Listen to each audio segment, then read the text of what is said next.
سوال: امام حنبل رحمۃ اللہ علیہ کا اسم گرامی کیا تھا؟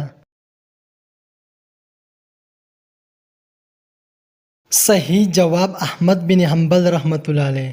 سوال: اصول فقہ کے قواعد سب سے پہلے کس نے مرتب کی؟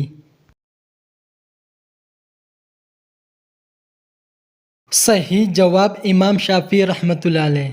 سوال: امام شافعی رحمۃ اللہ علیہ کا والدہ کا تعلق کون سے قبیلے سے تھا؟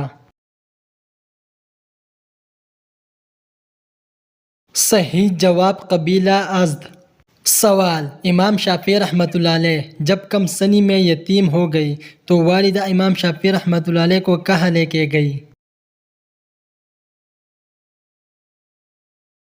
صحیح جواب مکہ مکرمہ۔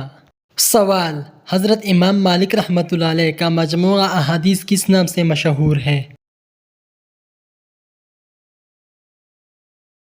صحیح جواب موطا امام مالک۔ سوال: مجموعہ احادیث موطا امام مالک رحمۃ اللہ علیہ نے کتنے سال کی محنت سے مرتب کیا؟ صحیح جواب 40 سال میں مرتب کیا۔ سوال: امام شافعی رحمۃ اللہ علیہ کے مشہور کتابوں کے نام لکھیں۔ صحیح جواب الرسالۃ اور کتاب العام۔ سوال: اصول فقہ پر کھل کر بحث آپ رحمۃ اللہ علیہ نے کون سی کتاب میں کی ہے؟ صحیح جواب الرسالۃ۔ سوال: ظفر بن حذیل بن قیس کوفی کب پیدا ہوئے؟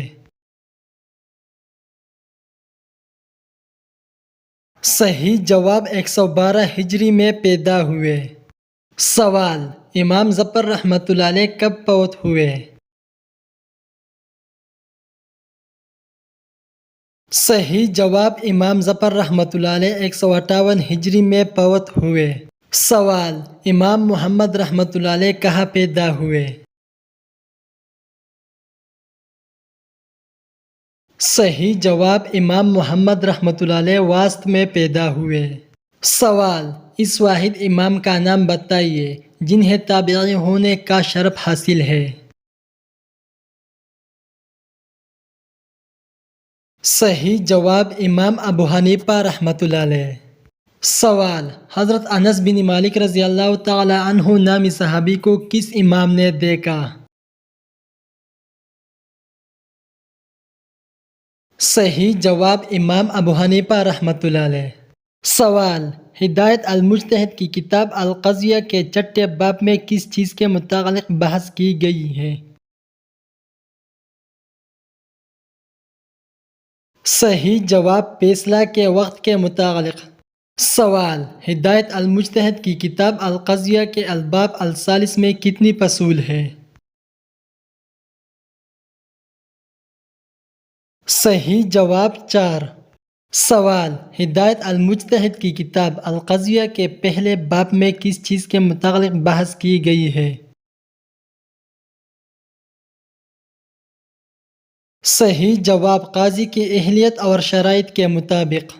سوال: ہدایت المجتہد کی کتاب القضیہ کتنے ابواب پر مشتمل ہے؟ صحیح جواب 6 ابواب پر مشتمل ہے۔ سوال: ہدایت المجتہد کی کتاب القضیہ کے تیسرے باب میں کس چیز کے متعلق بحث کی گئی ہے؟ صحیح جواب ان چیزوں سے متعلق کہ جن سے فیصلہ ہوتا ہے۔ سوال: ہدایت المجتہد کی کتاب القضیہ کے دوسرے باب میں کس چیز کے متعلق بحث کی گئی ہے؟